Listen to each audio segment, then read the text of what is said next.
There's a nasty ex-military official hailed as one of the 25 most powerful men in China, dispatched to oversee the managing in Tibet. Now, he ruled over the area first as party secretary in 2011 and then as first secretary in 2012.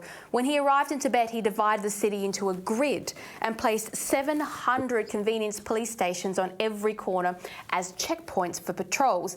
Now, 3 million people fell under the most sophisticated and oppressive digital surveillance system in the world, and we didn't hear a word from it, not from our virtuous people in the progressive left, not from the United Nations, not from anybody. No one seems to care that they're living in a literal digital identity prison.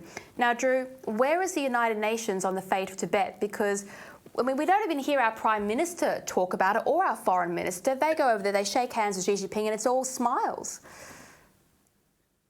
Look, it is. I have to say, there is one single Greens politician who has talked about Tibet, Janet Rice, and she's now retiring. She would speak about it, and I value the fact that she spoke about it. Unfortunately, though, for the Greens overall, it seems to be basically issue 100th in their priorities, maybe not even in the top 100 priorities of the Australian Greens, maybe not even the top 500.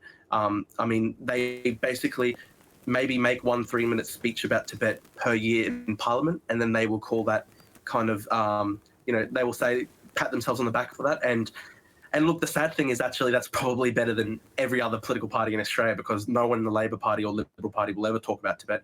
And it's just really, really sad. I mean, the way that this issue has basically fallen off the face of the earth for the organised left and for protest movements across the world.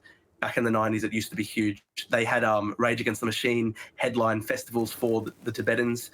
They had this as a massive, massive issue. And as China grew and grew in economic power, basically all the Hollywood studios were given the ultimatum, no more films about Tibet. And they basically began to self-censor themselves, and no celebrity now wants to talk about Tibet. They used to all love talking about Tibet. No celebrity talks about Tibet now.